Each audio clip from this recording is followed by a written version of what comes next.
rero niyo mpamvu nifuza ko muri ino guverinoma iri imbere umushinga w'umwe nyafurika iwugira uwayo, kuko je mbona ari bwo buryo bwonyine bwo kubwira abanyekongo ko kurwana bitazahoraho. Ntabwo bizahoraho kuko ni habaho kumva ko twese turi abanyafurika, tukumva ko twese dupfa imipaka yashyizweho n'abakoroni, noneho tugakuraho imipaka kuri je igomba kuvaho, ibihugu bizagumaho, ariko imipaka ituma abantu bari ku mupaka umwe no ku wundi bumva atari bamwe ikavaho. Nkuko mu Rwanda dufite imipaka y'Ubugesera n'Uburasirazuba, hari umupaka wa Kicukiro na Gasabo, kuki se duhahirana akaba nta kibazo gihari? Bameya bafite ingengo zabo, barangiza imishinga yabo. Niyo mpamvu kumvisha abanyafurika ko dufite amahirwe amwe, amateka amwe ni ngombwa. U Rwanda rugomba kubigiramo uruhare. Un nouvel entrant comme moi, que ça sera facile à faire. Ainsi, on peut gagner à réduire et à économiser le budget. J'ai mis la barre à 30% d'économie qu'on peut gagner et réinvestir alors dans de nouveaux projets. Des nouveaux projets que je présente sont au nombre de... Je vais commencer par le projet de réformer des carrefours routiers pour gagner du temps, pour éviter des embouteillages. Deuxième point de réforme, c'est le côté administratif. L'administration du territoire, quand on renforce la base qui est le village. Il y a beaucoup de projets qui n'ont pas bien abouti parce que tout ça commence par le village. Et moi, je néglige la cellule. Je propose que le budget soit déplacé au village. Le chef du village devient un fonctionnaire de l'État. Ainsi, les projets comme l'Itorero, Djigihougou, peut facilement se réaliser. Voilà. L'autre nouveauté que je propose, c'est dans l'administration étrangère, des Rwandais de l'étranger, qu'ils soient vraiment conviés à s'unir et à débattre de leurs différences là-bas, comme nous le faisons ici à l'intérieur. L'Itorero ry'igihugu à l'étranger, ainsi que la réforme du fonctionnement des ambassades, va y jouer un grand rôle. Ainsi, les politiciens rwandais de l'étranger qui font une politique sans issue, on devra leur ouvrir la porte de deux façons. D'abord, j'ai proposé 2 places dans le Parlement, 2 postes parlementaires pour la diaspora. Et puis, il faut vraiment qu'ils soient à l'aise, et que le gouvernement leur montre qu'on est ouvert à eux. J'ai proposé une échelle de 80% de réformes dans cette politique que j'aimerais mettre en place. C'est-à-dire vraiment que les Rwandais de l'étranger se sentent bien chez eux au Rwanda. On n'a pas besoin d'avoir 4-5 types de communautés rwandaises à l'étranger. Et l'autre grande nouveauté, l'autre grand nouveau projet, c'est dans le tourisme. Il faut qu'on ait vraiment la créativité touristique.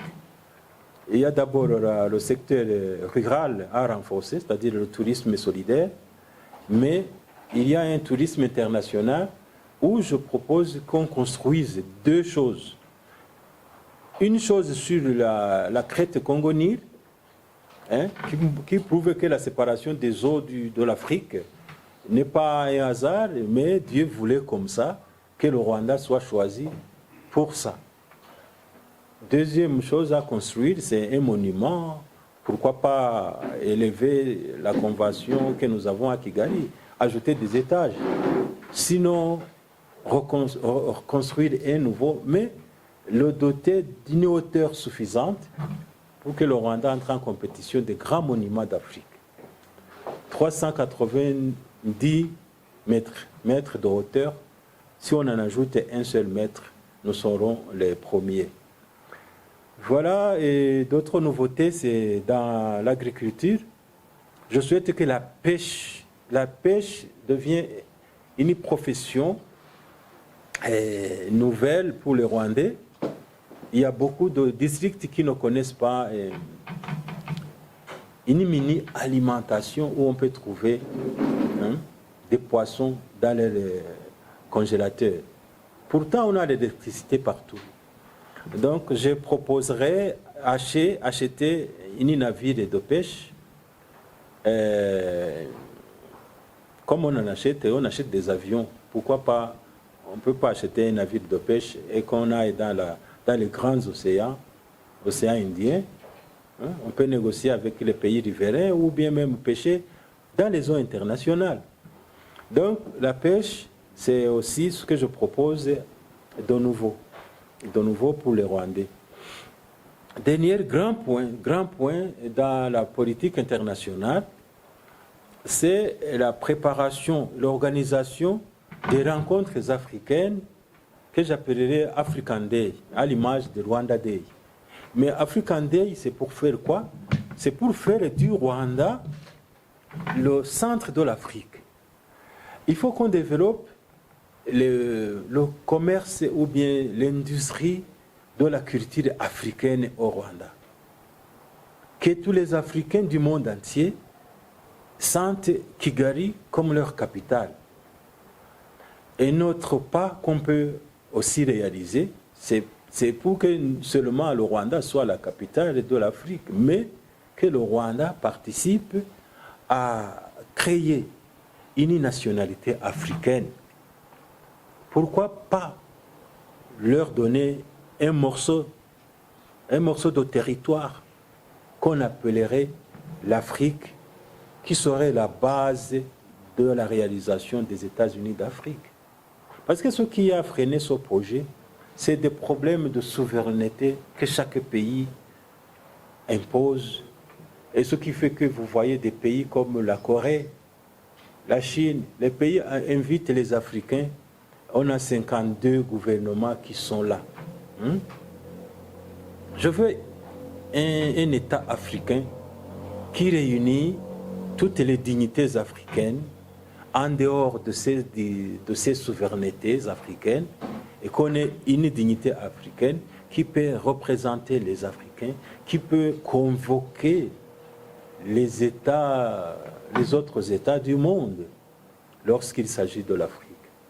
Il n'y a que le Rwanda qui a expérimenté la résilience, qui peut surmonter l'histoire du colonialisme, l'histoire qui fait qu'il y a certains États, certains gouvernements qui rechignent à accepter que c'est possible, que cette idée est possible.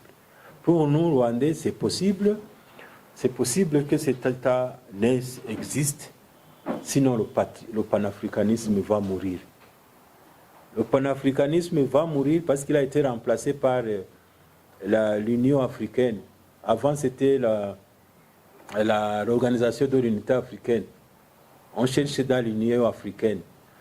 Au Rwanda, dernièrement, on a lancé la zone de libre-échange, la zone commerciale africaine au Rwanda. Il faut qu'on parte de cela pour que les Africains trouvent un pays qui peut leur octroyer une nationalité africaine et se mettre à la hauteur des États européens. Lorsqu'on parle de la communauté internationale, ce pays doit être le premier à être compris. Et s'il y a des questions de visa, qu'on puisse faire vraiment tu nous refuses le visa, nous on te refuse le visa. La réciprocité. Cet État doit être fort. Voilà. Il y a beaucoup de points nouveaux que j'ai dans mes 52 projets, mais je me limite à celui-là. L'essentiel, c'est que parmi ces 52 points, il y a un point sur la fonction, sur la profession de journalisme au Rwanda, qui je souhaite que vraiment il revienne dans la professionnalisme et qu'il y ait une façon d'avoir un fonds de soutien pour que le métier revienne dans le sens, et je serai le premier à apporter des idées à ce métier pour qu'on puisse le rentabiliser et que les journalistes ne soient pas, ne se découragent pas face à la crise sur le marché de comment est-ce qu'on peut lancer un journal, comment est-ce qu'on peut survivre en tant que journaliste. Les idées sont là, il suffit que on me laisse les mettre devant la table par ces élections et je vous remercie. Oui, deuxième question. Igihe hazaba hari igihugu gifite ingabo zihagije, amakimbirane azaba make kuko harimo gusuzugurana kw'ibihugu. Niyo mpamvu umushinga w'ubumwe nyafurika mpamya ko uri mu mishinga yatuma ayo makimbirane mubona agabanuka. Nk'abanyarwanda dufite imizi mu mateka y'ibihugu duturanye. Ni ngombwa ko ibihugu byiga amateka yabyo, nicyo cyambere. Noneho byamara kwiga amateka yabyo, nk'uko u Rwanda rufite bije nini yo kwiga amateka y'u Rwanda irahari. Ni ngombwa rero ko ibyo bihugu bituranye n'u Rwanda bizamura ingengo bigenera kwiga amateka yabyo. Nibiyiga bizagenda bibonaho amateka yabyo ahuriye n'u Rwanda. Niho rero bazabona ko imizi y'u Rwanda rufite muri ibyo bihugu duturanye atari imizi y'urugomo, ni imizi kamere, nuko dufite kamere y'ubumwe bw'abanyafurika. U Rwanda rero niyo mpamvu nifuza ko muri ino guverinoma iri imbere umushinga w'ubumwe nyafurika iwugira uwayo, kuko nge mbona ari bwo buryo bwonyine bwo kubwira abanyekongo ko kurwana bitazahoraho. Ntabwo bizahoraho kuko nihabaho kumva ko twese turi abanyafurika, tukumva ko twese dupfa imipaka yashyizweho n'abakoloni, noneho tugakuraho imipaka kuri nge igomba kuvaho. Ibihugu bizagumaho, ariko imipaka ituma abantu bari ku mupaka umwe no ku wundi bumva atari bamwe ikavaho. Nkuko mu Rwanda dufite imipaka y'Ubugesera n'Uburasirazuba, hari umupaka wa Kicukiro na Gasabo. Kuki se duhahirana akaba nta kibazo gihari? Bameya bafite ingengo zabo, barangiza imishinga yabo. Niyo mpamvu kumvisha abanyafurika ko dufite amahirwe amwe, amateka amwe ni ngombwa. U Rwanda rugomba kubigiramo uruhare. Niyo mpamvu kuriya gushyiraho gahunda y'ubumwe nyafurika bizajyana nuko hazageraho habaho ingabo zimwe zabo bahuje bamwe, hakaba ubuyobozi bumwe, ububanye n'amahanga bumwe, ubutabera bumwe ndetse n'ubukungu bumwe. Hagasigara gusa inzego z'ibanze ziyobora abaturage b'ibyo bihugu, zikaba arizo zitandukanye. Igihe rero hazaba hari icyo gihugu gifite ingabo zihuriweho na bose, nta gihugu kizabwira abantu ngo mwe muri abanyamahanga nimugende. Ubwo rero niko mbibona, bishobora kuba abantu bumva ari nk'inzozi, ariko kugira ngo abantu bumve ko ari igitekerezo gishya, bivanemo ziriya nzira dusanzwe dukurikiza, ngo ibihugu bizihuza ari East Africa,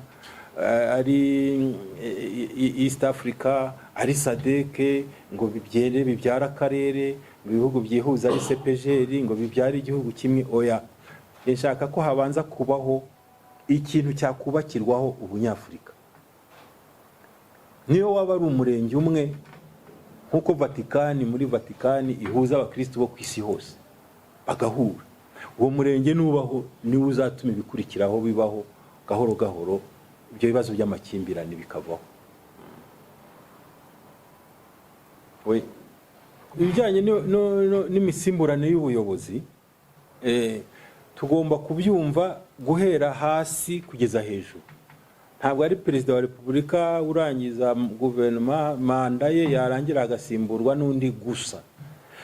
Imyigishirize rero y'abaturage mu bijyanye n'isimburana ry'ubuyobozi bizakorerwa mu burere mboneragihugu, ikaba isomo ryihariye rituma abanyarwanda bahora biteguye kuyobora. nkunze kubahe urugero iyo ndiho niyamamaza, nkababaza niba mu mudugudu wabo kubona mudugudu byoroha, ese ntibamuhata, ese ntibamukuraho uko biboneye, ese iyo gahunda yo kugira ngo abantu bumve ko hari umuyobozi uri uyobora afite manda y'imyaka 2 cyangwa 3, ejo azavaho agasanga hari abandi baro bashaka kuyobora. Ibyo bigomba kwigishwa kandi bikatangira kugaragara mu nzego z'ibanze.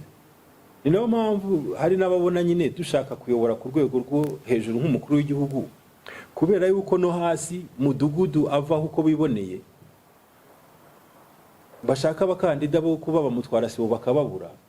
Abo nibo bahita bavuga ngo Mpayimana biri arimo ngo nabyo ngo ni ibintu bidashoboka, ni ibintu bidafite aho biganisha. Oya, niba rero nifuza ko uwo muco wo gusimburanya ubuyobozi winjira mu banyarwanda, abantu bakamenya nk'ubu dufite ubuyobozi twakuye ku rugamba rwo kubohora igihugu. Ibyo byinjiye bimaze kwinjira mu banyarwanda ko nta yindi nzira yindi yo kuba umuyobozi niba utarabaye muri FPR. N'uwabaye muri FPR hari nk'abakeka bakavuga ati uriya muntu yabaye mu rugamba rw'ikubitiro niwe uzakomera. Urumva yuko dutangiye hakiri kare, kuko nkawe urabizi ko niyo ujya muri FPR warubanza wari utaravuka. None se hagize nk'uvuga ngo abantu bonyine bayobora nta bantu baba baragize uruhare muri urwo rugamba rwo kubohora igihugu. Nanjye mfite imyaka 24 niho abasirikare b'u Rwanda bambwiye ngo ushobora kujya mu gisirikare. Narabwiye ngo mwaratinze, mwari kuba mwaranshizemo mfite imyaka 18.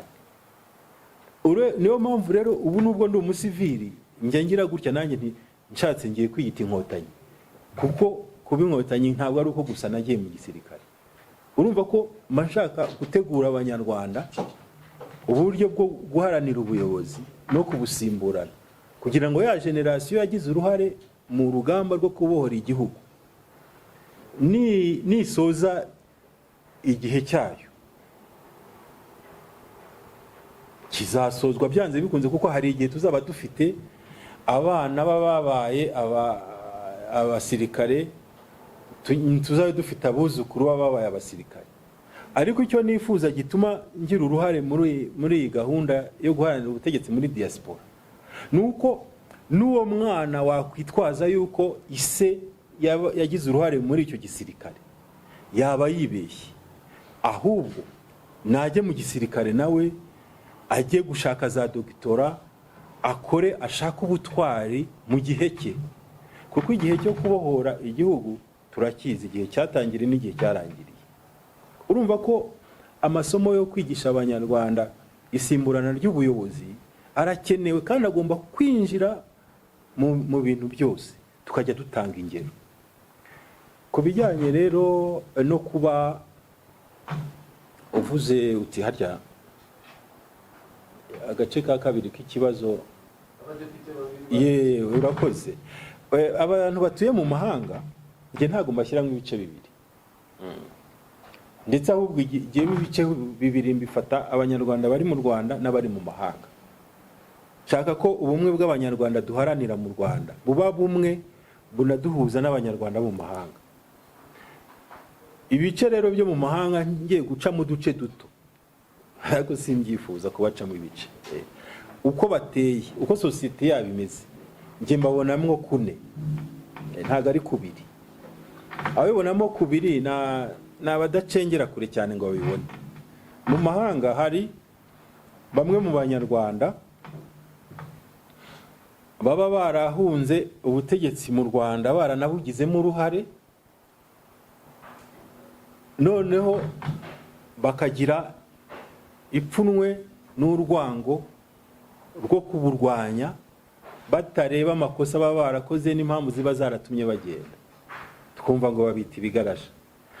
Abo ngabo urumva ko politike yo kubaganiriza nayo igomba kuba yihariye.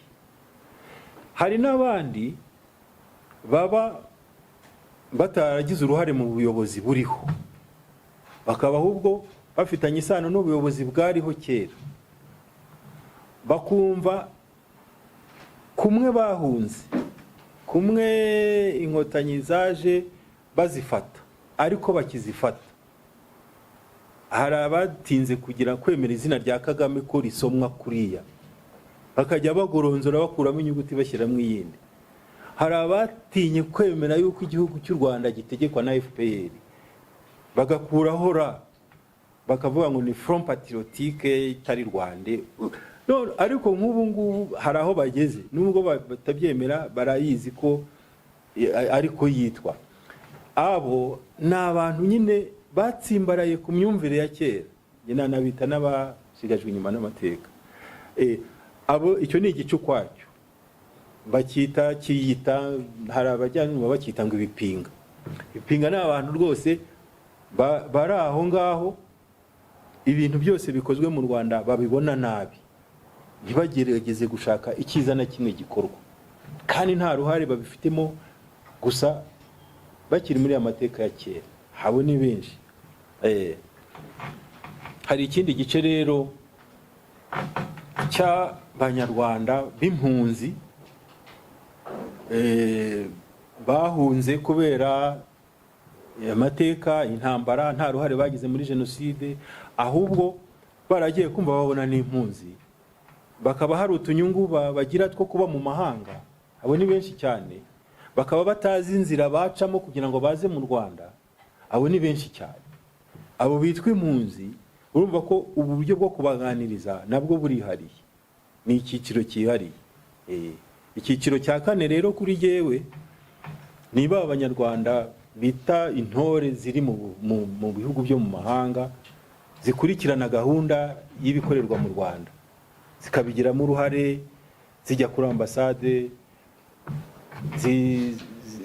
zitabira Rwanda Day, zitabira gahunda, zisura u Rwanda, zishora imari mu Rwanda. Uretse ko n'abandi benshi hari abagerageza kuyishora, ariko ibyo byiciro je niko mbibona. Icyo rero nifuza niki, nuko icyo cyaba icyiciro kimwe, bakunga ubumwe mu mahanga, bakaganirira hamwe ubumwe bwabo, bagatebya, bagaterana urwenya, urumva, bagahinduka umuryango umwe. Noneho ubumwe twubaka mu Rwanda nabo bakabigiramo uruhare, tukaba umuryango umwe. Nuko mbibona. Niyo mpamvu rero ya myanya mbasabira y'ubuyobozi mu Rwanda, ntago nifuza ko ireba icyiciro iki n'iki cyo hanze, kuko nibo ubwabo bazitoramo ababahagararira. Nidubaha imyanya ibiri, baragize umwanya wo kuganira, ikigarasha kikaba cyarahuye n'igipinga, barabaye abanyarwanda bamwe mu mahanga, ayo mazina yarasibanganye, uzaza azaba bahagarariye bose. Niyo mpamvu nta gahunda yo kujya kuroba muri aba cyangwa muri bariya, sibyo? Nuko nabonye ibihugu bifite ubutaka bwinshi kuruta u Rwanda bifite izo gahunda, tukibaza impamvu u Rwanda twebwe twakomeza kujya twiyubakira utuzu duto tutunyanyagiza ku butaka buhingwa. Nubwo baba barakase parisere, bavuga bati izi parisere nizo kubakamo, izo parisere baba barazikase ku butaka buhingwa. Iyo parisere itarubakwamo, nge nshima ko haba hakiriho imyaka y'ubuhinge runaka. Niyo mpamvu nifuza ko twajya dutinda kubaka ku butaka, abantu hakaba za gahunda zo kubaka ahasanzwe hubatswe. Hari abareba igihugu rwose bakabona harahari pe, ariko ngeyo ntereye nk'ijisho nko ku mujyi wa Bugesera, ukuntu ugenda ukura, ukareba ubutaka wubatseho ukuntu bwera, ndibaza nkavuga nti iriya nzu uwayiterura akayitereka hejuru y'iriya, aho yabivuye nta kamaro hagira kurutaho. Niyo mpamvu rero iyo gahunda yo gutinza abanyarwanda kubaka ku butaka budahinze, ni igihe nifuza abanyarwanda bazamara bariho basobanurirwa, bishyiramo umuco wo kubaka inzu zigeretse. Igihe ubushobozi uvuga ngo bw'abanyarwanda ari buke, ndateganya yuko na leta nayo igomba kugira uruhare mu kubakira abaturage. Leta yo yabishobora. Niyo mpamvu ku mudugudu runaka cyangwa se ku kagari runaka, leta igiye yubaka bene izo nzu abaturage batishoboreye, ba baturage bari kwihutira kumara ubutaka bwabo bafite bwo guhinga, twajya tubacumbikira muri za nzu leta izaba yabubakiye. Hagati aho n'abavandimwe b'umuryango umwe bakiga, bakaba bamenye uburyo bashobora kubaka inzu imwe, aho bariho basiganira kugabana akabanza bafite, bagasiganira uburyo bwo kugerekerana ku kabanza kamwe utundi tubanza dutatu. Ni gahunda yo kureba igihugu cyacu mu myaka igihumbi iri imbere. Ntabwo wabyumva ubu ngubu ubireba gusa gutya no munsi, ariko urebye kure cyane wayo tuvuga uti hantu havaga umufuka umwe w'ibishyimbo buri mwaka. Niba tuhakubye inshuro igihumbi, ni imifuka igihumbi idashoboye gusohoka. Yava he handi niba itavuye muri icyo gitekerezo mbaha cyo kubabwira ati mwe muretse kubaka ku butaka, mubake ahasanzwe hubatse. Birumvikana. Ni gutyo. Urugero rworoshye, tujye duhera ku kintu gito. Nakubwiye ko jewe aho nubatse ndiho nubaka inzu yanjye, nturanye na murumuna wanjye nawe yubatse inzu ye. Na mukuru wanjye, oya nta mukuru wanjye mfite barumuna banjye babiri. Umwe bamukatiye hano n'undi bamukatira aha, turubaka inzu 3. Aho hantu yewe ndiho nubaka maze imyaka 3 mpubaka inzu nini. Inzu narahamaze. Kandi mbere yuko mpubaka nari maze imyaka irenga 10 umukecuru ahavana umufuka w'ibishyimbo. Uwo mufuka ntukihava. Ubu se iyo inzu yanjye nyigereka ku nzu ya murumuna wanjye, uwo mufuka w'ibishyimbo ntiwari kuba ukihava. Iyo murumuna wanjye asaza akayigereka hejuru y'iyanjye, njye nashyizeho fondasiyo zikomeye nashaka zaze. Urumva se abanyarwanda bose babikoze gutyo, uwo mufuka w'ibishyimbo utazakomeza ukaboneka. Ibiba rero ku muturage umwe kugeza ubu, biba ku baturage benshi, nuko tutabireba. Iyo tubirebye muri macro economy, duhita tubona ko ubukungu bugenda bugabanuka kubera dushyira inyungu mu kubaka gusa. Ndetse mpera ku masoko y'ibibanza n'amasoko y'imirima. Aba komisiyoneri uzababaze umubare w'ibibanza bagurisha ku mwaka cyangwa se ku munsi. Ubabaze noneho ese ni imirima ingahe mugurisha. Bigaragaza ko abantu bashaka kubaka, ntago bashaka guhinga. Ni ibyo ngibyo. Sawa.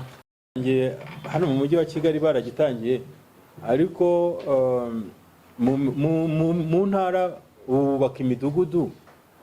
Ni nkaho icyo nshaka ari uko bakosora kiriya gitekerezo cyo kubaka imidugudu. Noneho aho bubatse nk'amazu 15, umudugudu ni nk'amazu 15, bashobora kubaka inzu imwe irimo imiryango 15. Urumva ko ni igitekerezo Abanyarwanda batangiye gutekerezaho. Bakeneye noneho igitekerezo nk'icyo cyanjye cyo kubiganisha noneho mu kurinda ubutaka, kubaka inzu nini ahantu hatoya.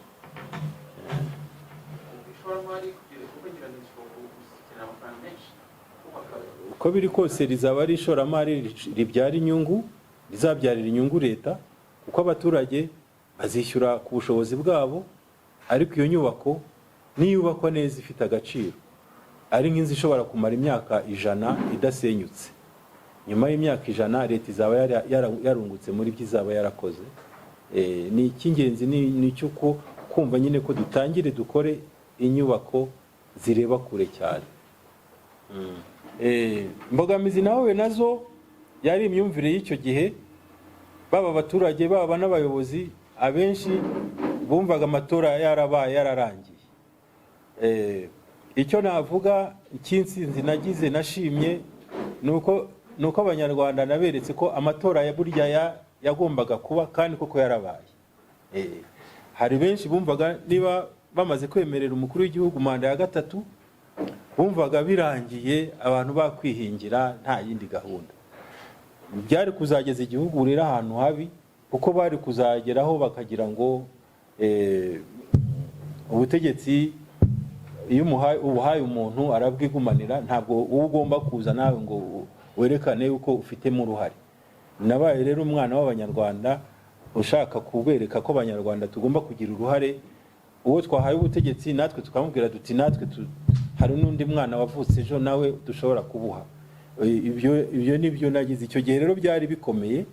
Hari abayobozi b'ibanze bagiraga ngo tuje gusenya ibyagezweho, gerageza gusubiramo kenshi kugeza ubwo twenda kurangiza kampeni bari batangiye kubyumva.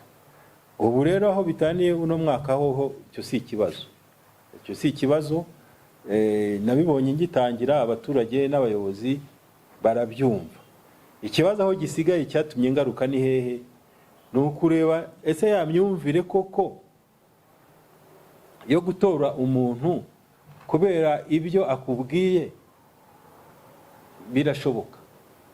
Ni ukuvuga ko ni ikibazo gisigaye noneho kiri kureba abaturage igihe bagiye gutora.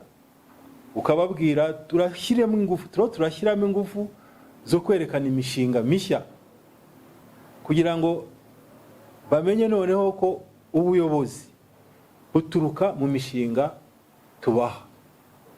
Njyewe ndakurikirana n'abandi bakandida uko biyamamaza, nanjye nkagerageza kwiyamamaza muri iyo myumvire, gutinda ku bintu dushaka gukorera abaturage imbere. Nabiri abantu bose bavuga ngo ikipe itsinda cyangwa se ngo ibikorwa, narabibonye abakandida twese turavuga ibintu tuzakorera abaturage. Kuba rero mbisubiramo nkabitsindagira, nkiha agaciro nk'umukandida ku mwanya wa perezida wa repubulika, n'abandi bakandida tukaba turiho tujya muri iyo nzira. Ni ya mihindukire y'imitekerereze y'abaturage turiho duhindura. Nizeye rero ko amatora y'ejo bundi azagaragaza koko icyahindutse, kandi kigomba kuba gihari, kubera yuko wariho mbaza ubushobozi nari mfite bw'icyo gihe butandukanye n'ubwo mfite ubu. Ubumenyi nari mfite ku gihugu no ku ibibazo byabo bitandukanye n'ubwo mfite ubu ngubu. Ndumva nashubije nkaba mu by'ukuri atari ukwiyemera. Dutegereze amatora ataha, ariko 1% ntago nzongera kurigira. Ntago bishoboka, biri mu byangaruye muri politike, kuko nidusanga abanyarwanda koko nta gihinduka gihari. Si ukuvuga ko uwo bahaye 99% azaba yarasubiye inyuma, oya. Ni ukuvuga ko abakandida biyamamaje ku nshuro ya kabiri hari ikintu gishya bazanye. Ni no kuvuga ko abaturage bamwe mu batoraga muri icyo gihe ibyo bashingiragaho, ubu noneho bashingira ku bindi.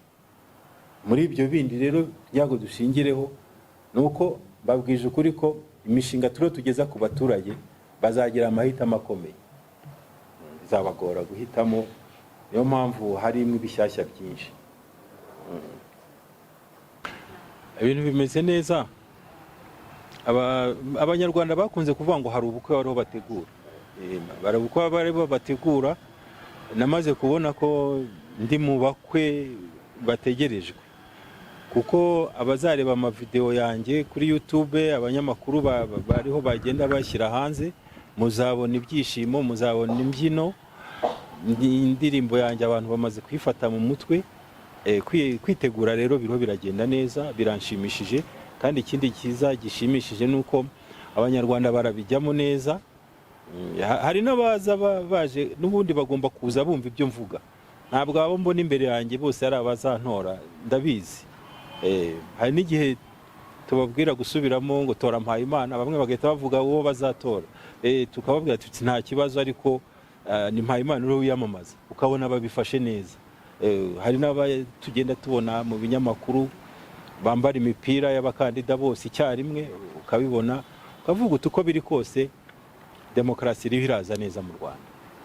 Ntawe tubuza wambaye umupira wanjye ugeretse ku wundi mukandida wundi muntu, biba bigaragaza nyine ko uriho urashakisha amahitamo azagaragara mu kazi k'itora. Akenshi mu bihugu byinshi bitandukanye iyo bari mu bihe by'amatora usanga abakandida bahanganye mu buryo bweruye. Ese iki kintu mukibona gute kuba mu Rwanda mwiyamamaza mu buryo bw'umutuzo nta guhutazanya? Mubona ari iki, tugeze ku rwego mu bijyanye na demokarasi, mbona ari iki cyakosora? Tugeze ku rwego rwo kuba twakwigisha n'abandi, kuko byose n'ubundi byatewe no gukurikira buhumyi iby'ibihugu by'i Burayi bishaka. U Rwanda rero ntabwo ari muri demokarasi yonyine, bimaze kuba umuco. Birumvikana ko natwe twiyamamaza dufite aho tubica, ubuyobozi buriho hari ibyo twabonye byiza dushobora gukuramo. Icyo kiri muri ibyo byo kumva ko tugomba gutegura umushinga wa politike w'abanyarwanda tutigana ibyo hanze, kuko tugomba gukemura ibibazo byo mu Rwanda. Muri bimwe rero twiyemeje muri demokarasi yo mu Rwanda ni uko ijambo ryo guhangana ryashimbujwe no guhatana no kurushanwa. Noneho bya politiki ihangana yazanywe n'abashakaga demokarasi isenya, kuko babitangiye muri 90 muri Afurika bashaka uburyo bwo gukuraho abayoboraga bari barakoze za kudeta. Baravuga bati aba bantu turabakuraho gute? Abahugu b'i Burayi barababwira bati muzane za demokarasi, mujye mubasebya, mubavaneho, mubateze abaturage babaterera amabuye. Nuko ariko aho byageze abanyarwanda natwe byatugezeho muri icyo gihe muri 1993 mwarabibonye, interahamwe, abajideri, abakombozi barwana bicana batemana. Nyuma bigeraho bakoze ubumwe bubi. Nyuma icyo kibabaje cyo mu Rwanda bashushe n'abikosora bakora ubumwe bubi, noneho bibasira undi munyarwanda. Nyamara iyo na mbere hose demokarasi y'icyo gihe imenya ko abaturage b'igihugu kimwe bashobora guhatana mu bitekerezo ariko badaterana amabuye, na jenoside ntago twari kuyigeraho. Niyo mpamvu rero iyi demokarasi turo dukora nyuma ya jenoside yabaye mu Rwanda igakorerwa abatutsi yaje mu rungabangabo rwa demokarasi yari imeze nabi. Niyo mpamvu rero demokarasi y'ubu ngubu turiho dukora, hari n'abanyita ngo umukandida w'amahoro, nditambyakira nkabishima, kuko hari nk'abo bo mu mahanga bavuga ngo Mpayimana ngo ntabwo aremereye, ngo nta kanyaraye, ngo kubera ko adatukana. Hari abandi bahita bamusubiza ngo ni uw'amahoro. Ibyo mpita mbyemera. Tukwiye rero kugira demokarasi duhamo urugero n'abandi yo kutabangamira undi, kandi niba mubireba neza aho twese turo twiyamamaza buri wese ahanze amaso umushinga we. Nibyo rero nicyo nanjye nabishimira. Dushatse twakomeza kuri uyu mujyo, ntibizatubuza ko hari umwe uzatsinda amatora. Njya mvuga ngo ntawe uzatsinda undi, nanjye sinemera ko uzatsindwa. Tuzatsinda amatora, ntawe uzatsinda undi, nanjye ndashaka gutsinda amatora. Uzatsinda amatora